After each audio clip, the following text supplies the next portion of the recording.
here we are. Great. Okay, so we're going to talk about goal-driven research. And some of this is going to seem familiar to you. Some little pieces might be different.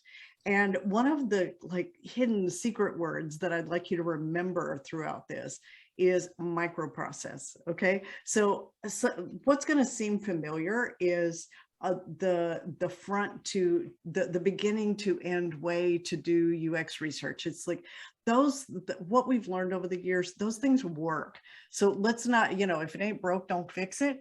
So I'm not going to give you something that's revolutionary. I'm going to give you things that are, if you do this thing, if you add this thing, if you ask this question along the way, everything's going to be better. And really, you only have to do like one of these or two of these or a couple of small things to really make a difference and sharpen up your practice.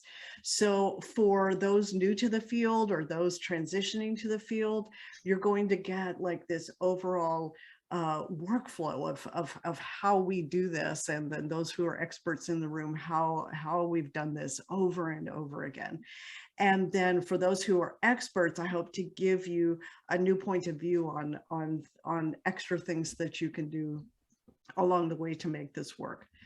I'm very particular about, not particular, but I get excited about having a disciplined process in the background that can run quietly and in parallel with everything that's happening in the real world without weighing us down by having too many steps, too many things to do. So there are some things to keep in mind as we go along.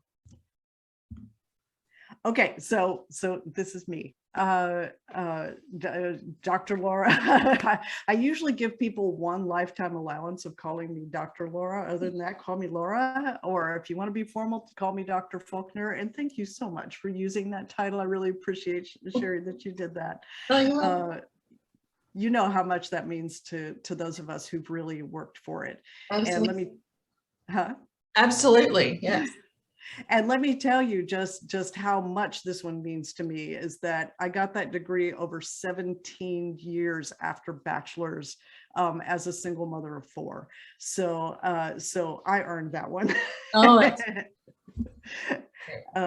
thanks for the claps. I am currently the head of research for Rackspace Technology. I absolutely love working in the enterprise and B2B space. Not all UX people do, but I like it because it's complicated and it's hard, and also because people spend so many of the hours of their day at work. And so I really enjoy getting to work in the enterprise space. I like hard problems. And I like having that long-term view that I can make a difference in. I do have a doctorate in experimental psychology, specializing in human-computer interaction, and specifically, my advisor and I created that program before there were any programs around this, but specifically created it around user experience and user experience methods, and I focused on UX research methods. I also have degrees in anthropology, sociology, and minors in statistics, communication, human sciences, and biology. It's like I love to learn about human beings, and I've never stopped, and it's what keeps me excited about my work and this field every single day. So I've now been doing it just over 25 years, and not planning on stopping anytime soon. So there is me. And also, let me tell you, the other part is I look forward to learning from you as well. It's like I learn every day from the newest people that start in on my team, or young people that I mentor, or people changing into the program. So let's all learn together. So I'm going to share with you what's worked for me and what's worked for my teams. And here we go. Okay, so the single most important piece of guidance that I've ever gotten in user experience came from a source that we don't always think about using, but here is one of my favorites, and she has just really said the single most important thing that I think and that we're going to focus on in the framework today. Mary Poppins. She says a lot of good things, like the spoonful of sugar and all of that sort of thing. But my very favorite thing that Mary Poppins says is, well begun is half done. So the bulk of any good user experience process starts at the beginning. And this works even if you have been brought in late on the project. So here's the first thing that I want you to do, that I want you to kick out of your vocabulary, is drop completely any time that you choose that you want to say, well, you should have brought me in at the beginning. It would have been better if you brought me in at the beginning. It's nobody else's fault. They brought you in when they brought you in, and you have an opportunity to make a difference. We have an opportunity to make a difference. So we all know that, yes, we can complain to each other about that, but let's leave that among each other, among the tearing our hair out, and we wish you'd come to us at the beginning. But let's not start our relationship with our stakeholders with that. So anyway, there's the first bit of advice on a well-begun is half done. That's for us. That's for our responsibility. Wherever we come into the project, we're going to start it the best way we possibly can, even if we're in a hurry. Okay, so here's the overview of this process, and the primary aspect of this framework focuses on two things. It focuses on the intake and it focuses on the research plan.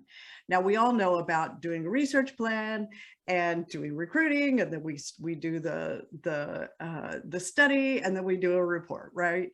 And with various other pieces along the way, like analysis and that sort of thing.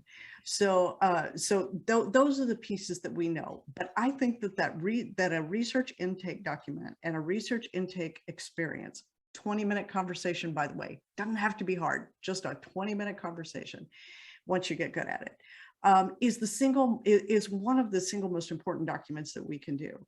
And we do this document largely for ourselves, but it also becomes a reference for everybody else along the way. And we have these various pieces that are included in this. Doing this intake then sets up being able to do a really useful and workable research plan that helps give context to the whole study, even if you never look at that plan again. So I do say a few things that are a little sacrilegious in our field, like, okay, it's okay if we don't come in at the very beginning. It's like, yes, we like to, yes, we can have more impact, yes, we can do it, but it doesn't matter. We come in where we come in and we make a difference. And then one of the others is, it's okay if you never look at your research plan again.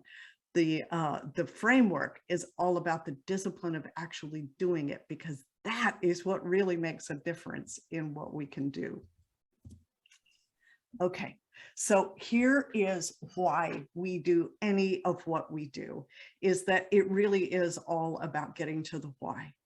And this is going to be along the way. You're going to ask, why do you want this study? We're going to ask our participants, it's like, well, why is that important to you? Or why did you say that thing? What was that experience about? And then when we get to our reporting, we're going to say, so why does this matter? And we're actually going to tell our stakeholders, this is why this matters. And that is where we really get to make a difference. Now, how do we get to why? The why is all about goal-driven research. So we know that that every good UX research person, or every good UX designer, every good UX anything, knows that we're all about the goals. So let me go back up to goals for a second, because I want to talk about this and share my favorite example of a goal. So in user experience, this is one of the simplest goals that I love to give the context for, is that sadly, human being walks up to a microwave, right? They got food in their hand. What is it that user, for lack of a better term, we're just going to use that right now, but what is it that human being wants? Why are they there? It's like, what is their goal? And so, first of all, I'd love to see what your answers to that are. So if you'll pop into the chat really quick, what is a user's goal when they walk up to a microwave?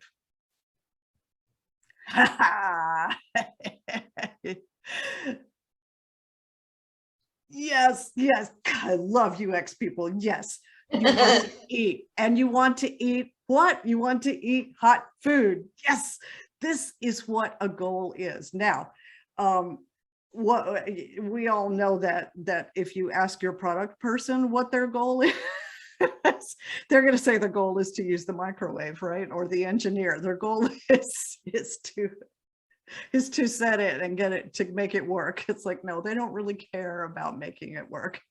So yeah, goals are all about that. Well, guess what, everybody? Goals also apply to every single step in what we do. So now for the rest of this presentation, our user is not our end user, is not that end human being. We all know that we are dedicated to that end human being. We are their protector, defender. We are their sword and shield.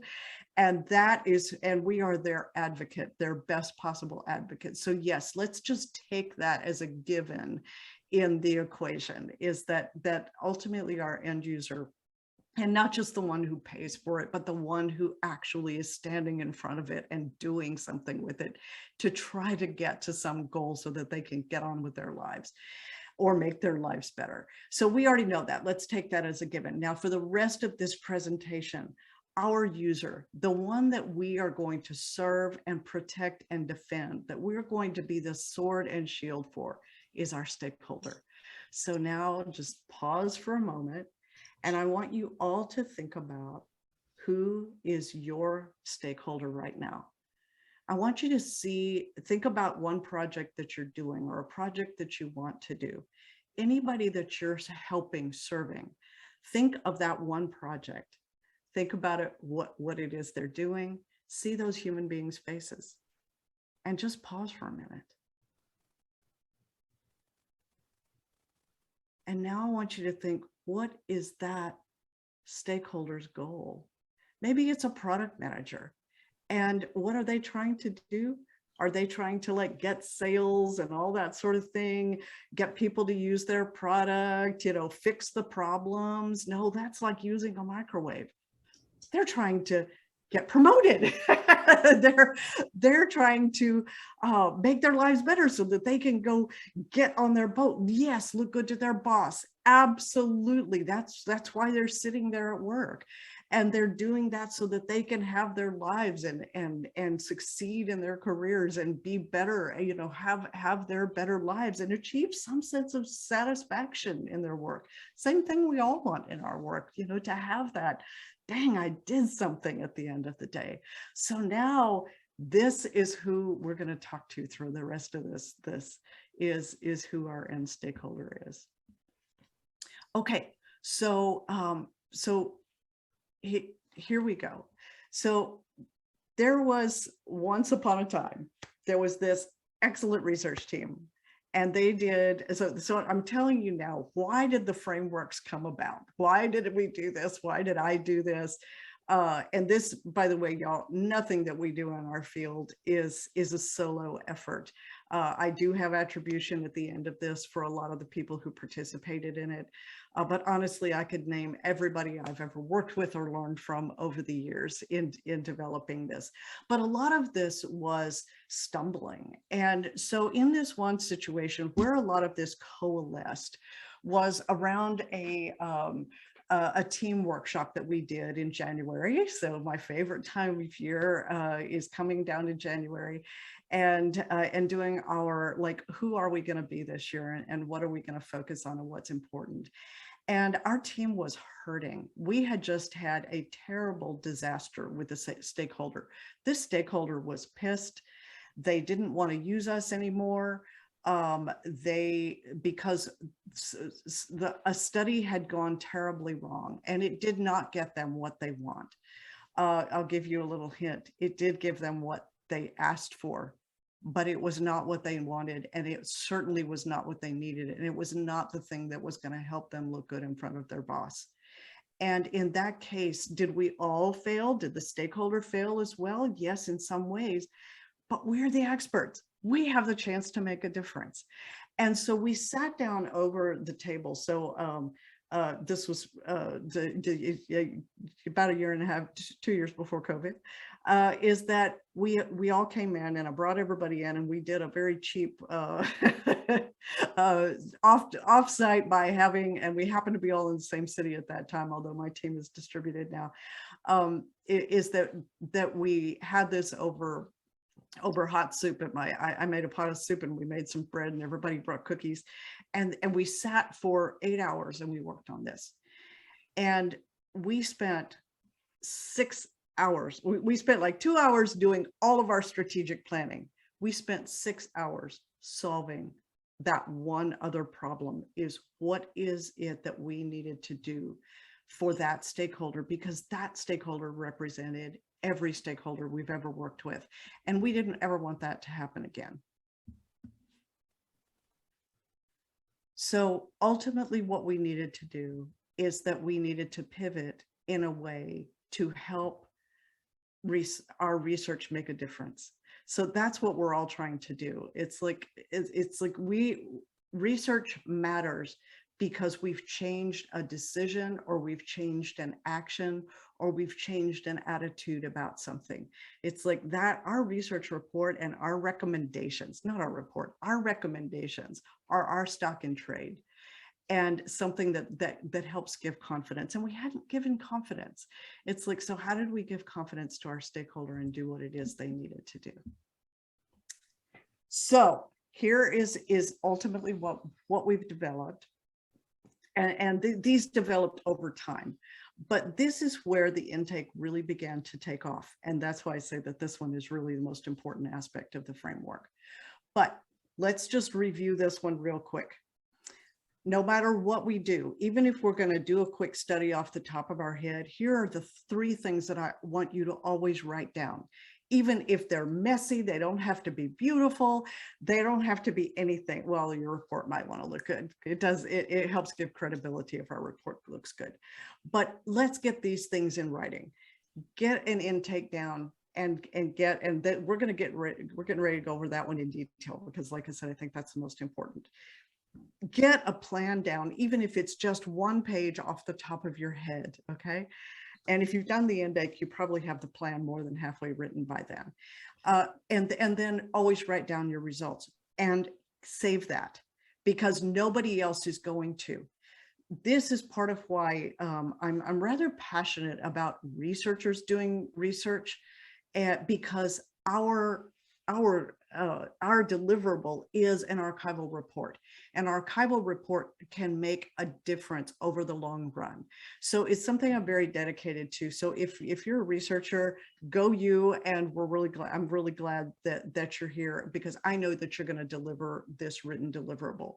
Designers, if you're testing your own, I am going to be your biggest and best support. And actually, in our team, we have a DIY mentoring program, or ride along program, where we will also allow any stakeholder to test their own stuff, but we stay alongside to help the discipline be there, and then to write an archival report. But if you're a designer and you're doing this, and you're a solo shop, write down your findings. Always write down your findings, write down your conclusions, write down your recommendations.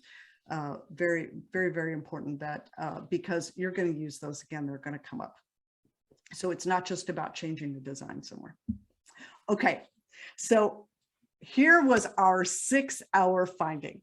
Okay, we spent this whole time, and we came up with core values for our whole team, which I'm also willing to share and publish, for how we acted and interacted every day with our stakeholders, all out of that one painful situation. And we got all of this documented and all of that other things, but this was the single most important thing that we came up with, is that this is the solution to everything that goes wrong, is be curious. So remember, if you remember nothing else, well begun is half done. And second, be curious. When your stakeholder pushes back, this is the single most important thing that you can do, is that, it can be very, it's an emotional moment. we're invested in our work, and we honestly, we should be. And I believe in bringing your whole self, including your emotional self and your emotional being, to the table when we do our work. And in that, sorry, I'm getting the the joins, and every time I see those, I'm having to use a little discipline and not look at them. Okay, so if I pause, I'm seeing the joins because I'm being a human being, a psychological human being. So when we bring our emotions, it's a blow when a stakeholder comes back at us with their own emotion and their own pushback and their own, you didn't give me what I want, just you didn't give me the right participants, you didn't look at the right thing, whatever it is that the blame or the accusation or whatever that is, or your study is all wrong kind of thing. We've all been there. So in that, this was the biggest prescription that we came up with that day in that work, and developing it over time, is that we made a solemn commitment to ourselves and to our stakeholders that when somebody pushed back on us, we were going to step back and we were going to ask, what is behind that? What is the why about that? Why did that? Tell me more about that before we started defending ourselves and our results. Okay, but here's how we got to not needing for those moments to happen in the first place, is that we actually began to codify curiosity. And we did this upfront as soon as we possibly can. So this is how we did it. So in the intake, and this is the intake I'm going to show you is actually my own document that I came up with, and I share it freely, and please use it freely. I do ask that you attribute my work to me and note me in that. But honestly, I'm really more about making a difference, and I want you to be able to use this sort of thing every day. So here are the 6 parts that developed, and this looks like a lot, y'all, and it might look intimidating. Honestly, you could do this in a 20-minute conversation. The first few times you do it, go ahead and give yourself 50 minutes. By the way, I do 20-minute and 50-minute meetings, not 30-minute and hour meetings, because everybody needs a chance to pause and go to the bathroom or take a breath or get a glass of water or let the dog in or whatever you have to do. So anyway, so we've got, once you're practiced at this, start with 50 minutes and then work it down to 20 minutes. This is for everybody who asks you for research, or everybody that you're getting ready to do a study for. So you say, great, glad to see it. Yeah, let's do that. Let's start with a 20-minute conversation here. Let me send you the invite. So you send the invite so that you can record it, because you want to be able to record it. And then you invite them in. You do not share this document with them. You have a conversation with them, a human conversation. The framework of all of this, y'all, is not about filling in the details. It is a guide for how to have conversations and how to do actions and how to move forward. So everything you see, I'm not militant about any of this and like filling in every detail, although I find when I hold myself to the discipline, things go a little better. But this is a framework for having a conversation. And these are the 6 pieces to the conversation. You don't have to do all of them. Remember when I said microprocesses, that if you just change 1 or 2 little things, or add these 1 or 2 little things, they're going to make a difference in your practice. So I've broken this down to, if you can do only 2 things, if you can get only 2 things in that 20-minute conversation, get these 2. The problem statement and your stakeholders. And your stakeholders are a little more detailed than you imagine. So just get these 2. And if you only have time for 1, just get this big yellow box. Just get the problem statement. And that's what we're going to talk about. That's the single most important one. And then we can use other business processes to get these other things until we really have it down. This allows us to not make mistakes. These are things that give us this underpinning, this bridge, the framework that holds everything up. And also I want to thank Susan, because Susan was the first one that put the name framework onto what I was talking about. We've been talking about this over time and sharing some of this, and she's the one that said your framework. And so thank you, Susan, for the words. Because that's really what it is it's this framework and this underpinning. Okay, so in this, here are the scary details. This is my little one sheet document, and this is what I use to fill in. I do this on one sheet, and I do keep it like on a slide, and I keep it in these boxes, and I don't make it bigger. We've experimented in my team with turning this into a document, turning this into a form that stakeholders fill out. Don't do that. Don't ever make your stakeholders fill out a form. Just don't. It's like, just have them ask you. We try to make it really easy for them to do business with us. And we just say, come in anytime and just ask us. And then we have our 20-minute conversation and we fill this out. So we fill it out messy at first, and then I make myself fit it into these boxes. Because if I can make myself fit it into these boxes and make it succinct, then the very act, the very process of doing that gives me discipline in my own head and gets me down to a succinct way to understand what it is the stakeholder really needs.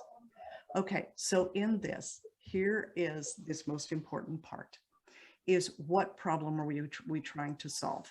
And by the way, there's a reason that the problem is over here on my document, is because when I look at it, when I go back later and I look at it, I typically need to know my stakeholders first, because I'm like sending emails to them. I'm trying to figure out who to include on which things, who to contact for what.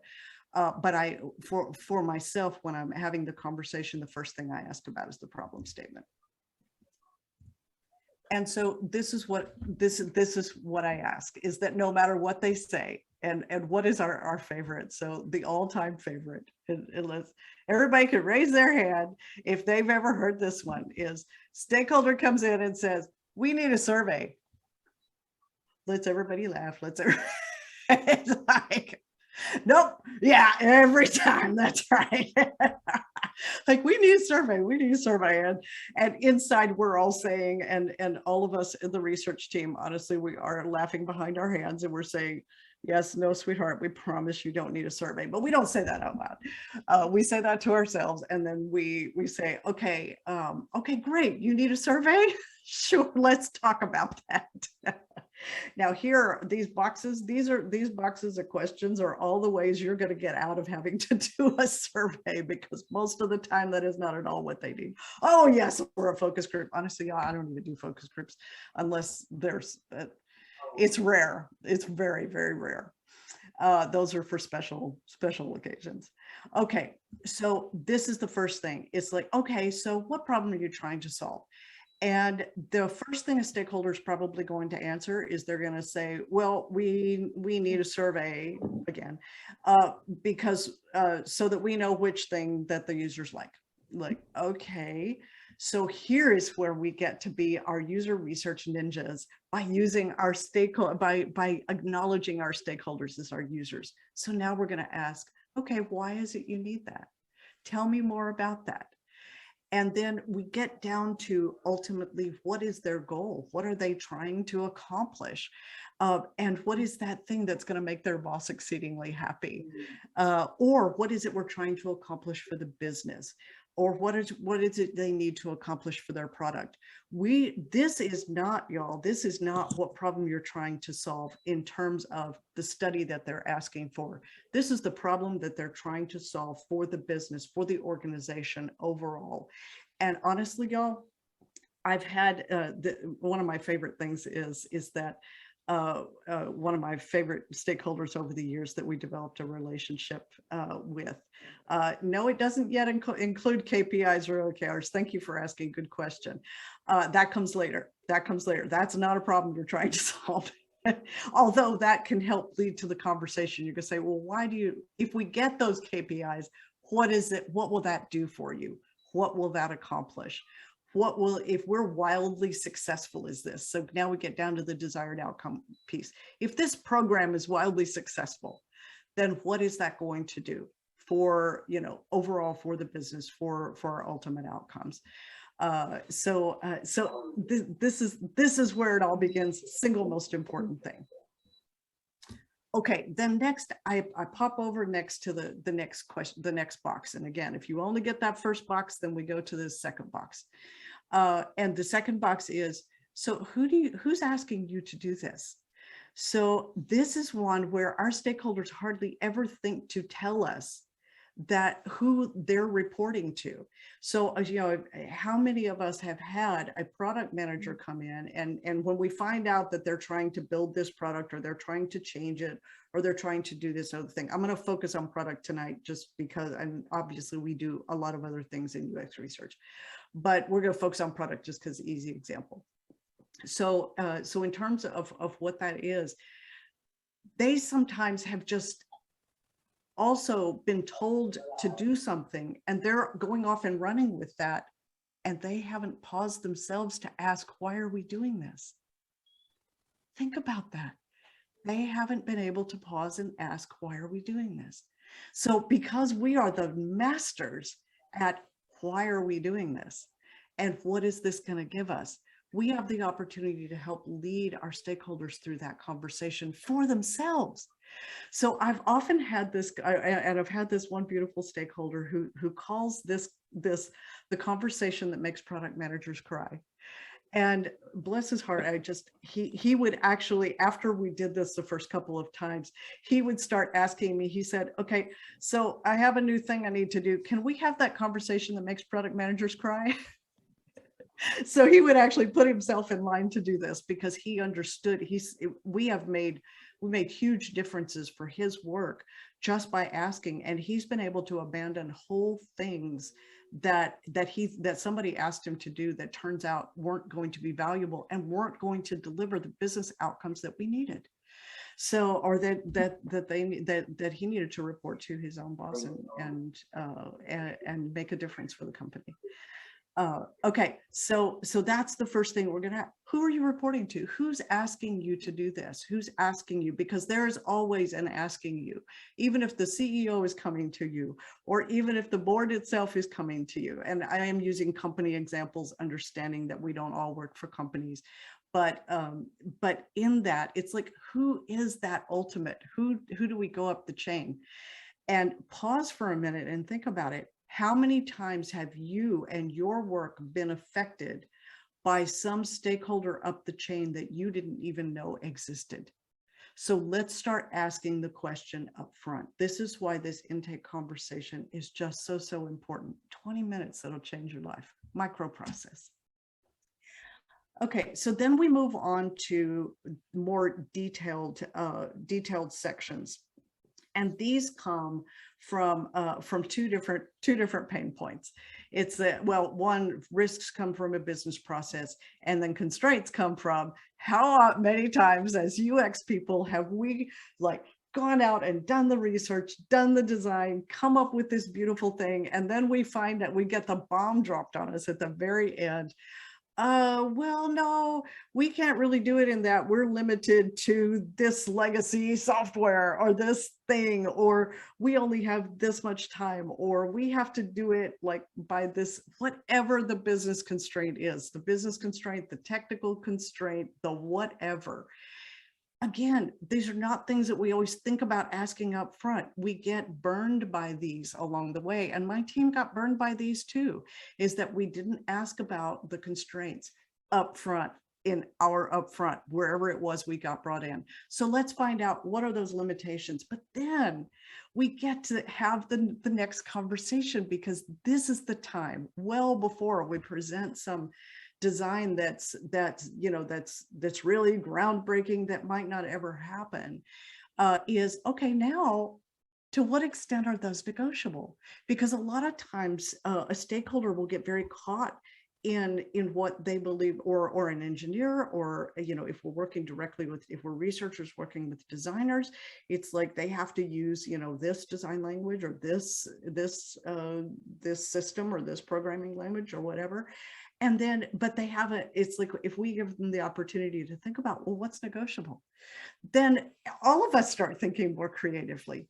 But if from a research perspective, we find out that we are stuck with just this, then we can be creative within that. It's kind of like writing a sonnet.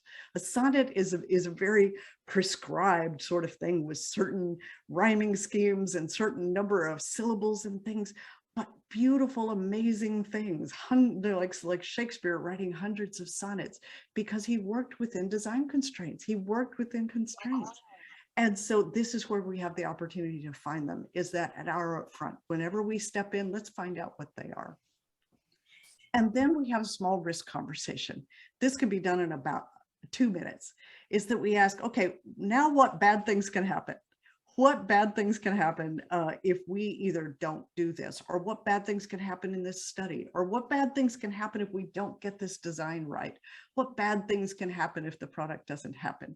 So this is actually using classical risk mitigation. And if you want to learn more about look up risk mitigation, look up some little short courses about that, and learn that strategy. And here's the basic strategy. So actually all of fancy business risk mitigation is based on these questions. These questions come exactly from that.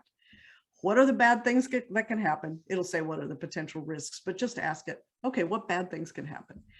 Then what is the likelihood? So this is these are high, medium, low answers. What is the likelihood? Is this, like, a lot of times as UX people, we get very wrapped around believing that, oh, we have to fix this big thing because it would be bad user experience. It's like, okay, then what bad thing would happen if that's a bad user experience? Okay, this bad thing can happen. Well, how likely is that? Well, actually, it's not very likely. Or it is. That tells us just how strongly to hold to the recommendations that we make. It's like, can we let this go? Sure, we really can, because it's very low likelihood. Or it has a very low impact. So again, we say high, medium, low on impact. Is this gonna, so maybe it's a low likelihood, but it's an extremely high impact. Like it won't be accessible to someone who is who has a hand disability, like whose hand is shaky. So yes, we have to fix this, or we have to test with that kind of person, because the impact of that is that they won't be able to do the task at all, or they could lose their data. They could accidentally hit the cancel button and lose all their data. So look at the impact, high, medium, low, look at the likelihood, high, medium, low, and then say, okay, is there a way to make this better? Is there a way that we can help keep that risk from happening? So this entire framework was based largely on mitigating risks. We didn't want to go through the pain of our stakeholder getting mad again, and us not being able to make a difference. Okay, so then we move on to, this is one of my favorites as a UX researcher, is what do we already know? Have we already answered this? Have we already done designs that solved it? Honestly, some of our absolute favorite intakes that ever happened were where we had engineers or product managers come in and they say, well, we need this new widget that does this thing. And we were able, because we'd been partnering with design and we'd done other studies with them along the way, and we already knew this. It's like, oh, well, guess what? Your designers already have an answer to this problem. They've already done that. It's like, that is one of our absolute favorite things to do. This is why we have an intake conversation, y'all, because we might not even need to do that study. We might not even need to go back to the drawing board, or we might even have this data. That's our second favorite thing to do before. Guess what? There's already a solution to that problem. It's already tested, shined up. Here we go. Let's talk about that. And then we'll test people implementing your solution. But the other part is when we have stakeholders come in, because people don't like to wait for research, right? Right.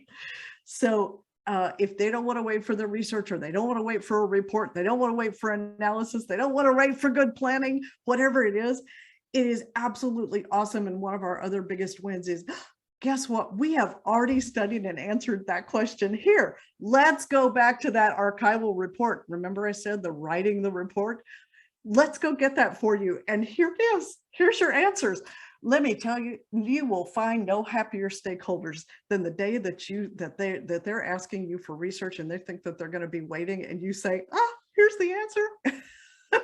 We have data to support it. That's a great day. That's awesome research, y'all, because we were paying attention to what the real question is, and we already knew and had the answers, and we were their partners in helping things move along quickly. We're all about that. So that's the other big part, is what do we already have and where have we already answered that? And then finally, we ask that the timeline question, because everybody is in a hurry, right? They always want it, like, it's like they need it right now. It's like, so we say, okay, other than like tomorrow, when do you really need this? And this will let you know a couple of things. It will reveal whatever panic you were not able to reveal in the previous problem and stakeholder conversations. And then it will also help you discover to what extent is that timeline negotiable. And that will help you prioritize your own things. And you can then share with them, okay, we have these other 6 things that are like this. Can you wait until we do 1 and 2, and then we can bring you in? And we partner with them in that way. And then also, if it's a really, really short term, we can say, well, we can't do that big study for you. And by the way, a survey is the hardest piece of research you could do. Here, let's do this little quick study for you and bring in a few people and ask a few questions. So then you can also come up with the fidelity to which you can serve them. Okay, so that intake, and I know that I spent the time on that, that just felt really important tonight, y'all. That intake then helps you and gives you the foundation to doing your research plan. And you will get, once you do that intake, you will get to where you can walk out of that 20-minute intake conversation, open a browser, open a document, even without a template. It's handy to have a template, but even without it, that conversation to writing a research plan, even if it's just 1 page and messy and you never look at it again, you're going to get so good at that you can start writing this in the moment you walk out of that 20-minute intake conversation. Within an hour, you're going to have it all written down, because you're just going to be able to do it. And I'm going to share my own simple guideline template with you. I'm going to share that intake document with you, and everything that you need is going to start falling out of that.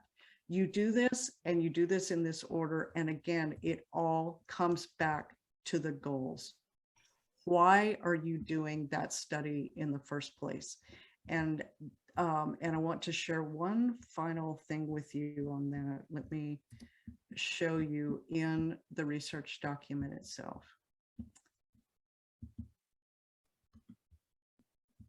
Is that if you are ever tempted to jump immediately to writing the script, then you know that you are already going to miss it. You have set yourself up for not getting the right thing. Look where the script is. The script is way down here. Before you ever write the script, you're going to go back to that problem statement conversation, and you are going to say, what are the goals we are trying to achieve?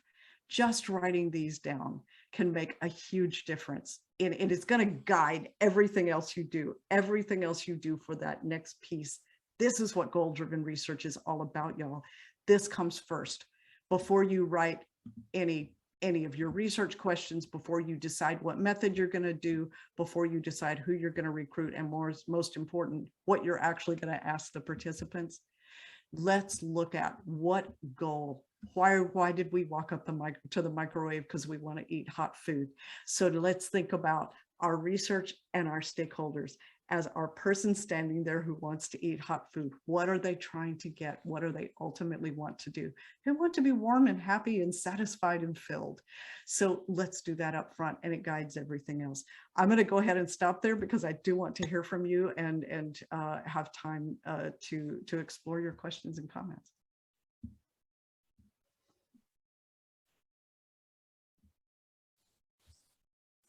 If anybody wants to come off of mute and ask a question, or you can send a question in chat, whichever way you feel comfortable, or if you have a comment.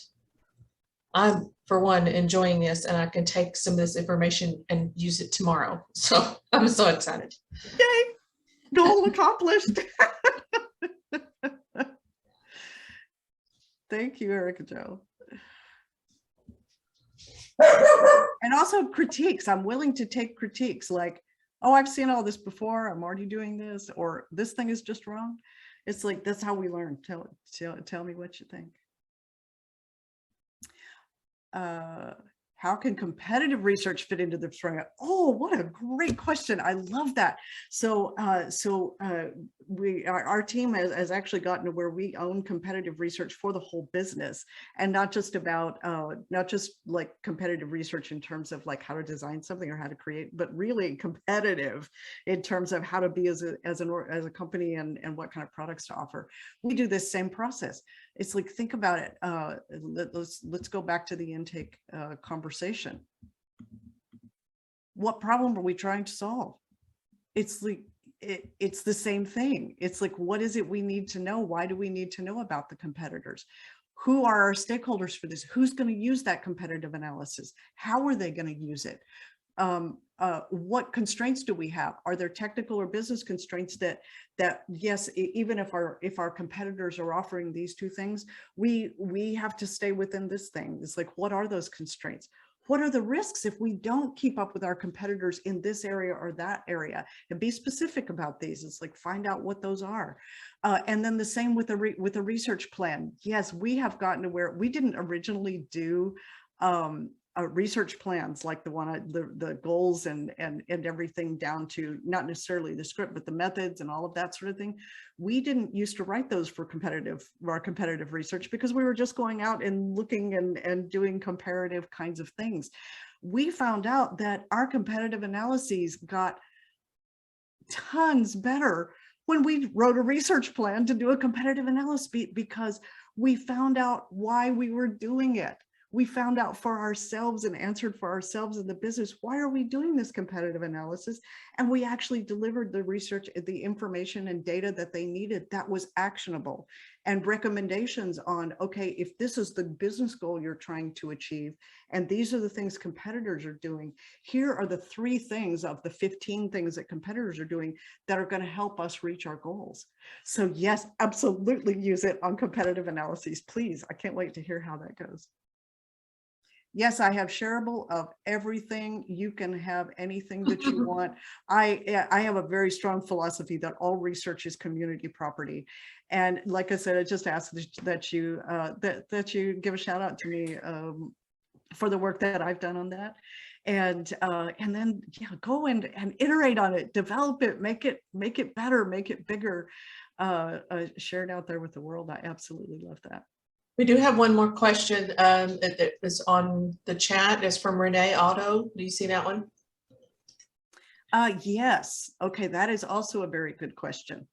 So what do we do when we know what our stakeholders want, but can't get, and you can't bring your end users to interview what you were solving for? Okay, so this is a multi-part question. So let's start with the last one. What do you do when you can't bring end users in? Okay, let's hear this answer from you. I mean, I have lots of answers. I'll give you an answer to everything, but we have some experts here in the room. What do you do when you can't get to an end user? Let's see some of your solutions. Third party or proxies? Yeah. Substitutes, that is so proxies, somebody that's kind of like your end users.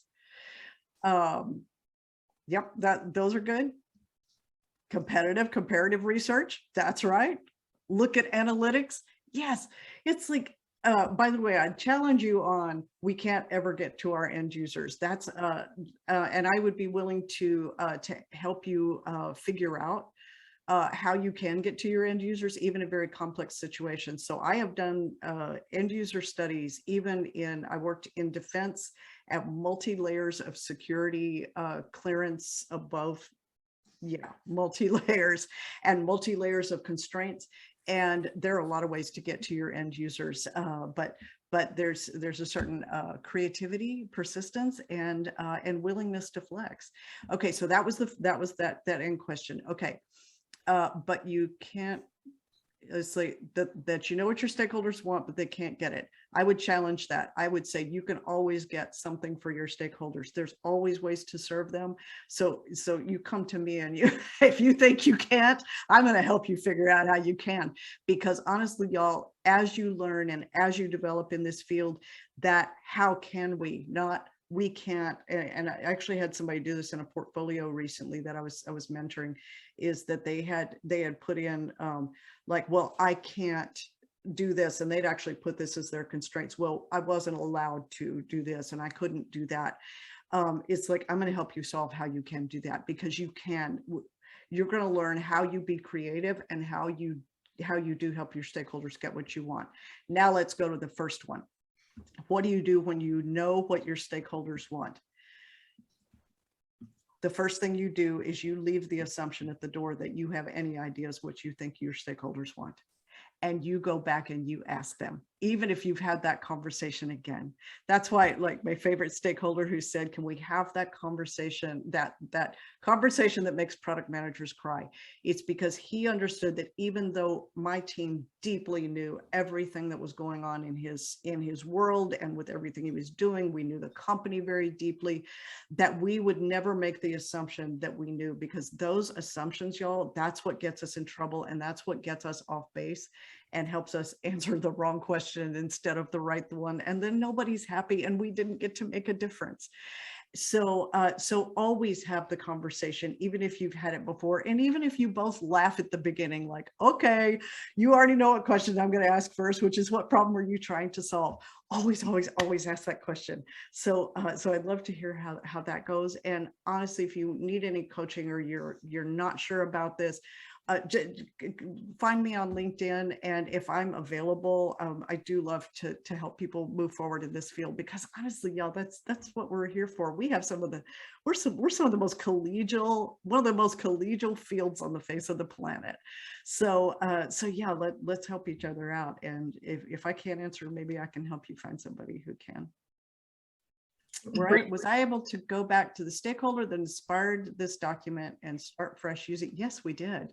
But first, we rebuilt relationships with him from a personal and human perspective. So really that started just very simple, asking about his family, asking, how things were going, sending him things for free, like that he didn't ask for, like, oh, I came across this in one of our reports, or we had this other study, thought you might be interested in this. So yeah, first we rebuilt the human relationship, but then we went back to rebuilding that. Yeah, to using the process, and it worked. Yeah. He became an advocate. Great. Someone also had a question asking if you had any book recommendations that expands on the ideas that you've shared with us tonight. First, just before you jump into whole book kind of things, I have written a couple of articles that are out there, because I want to document this for the field as much as possible. You can just go out and get those for free. We'll share the links with those.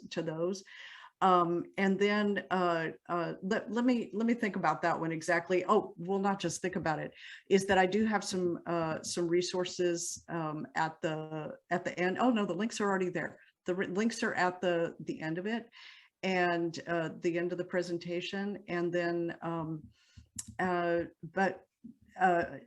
actually be more interested to hear what books everybody in here does. I did come across a good planning one recently. I'll see if I can find that one again.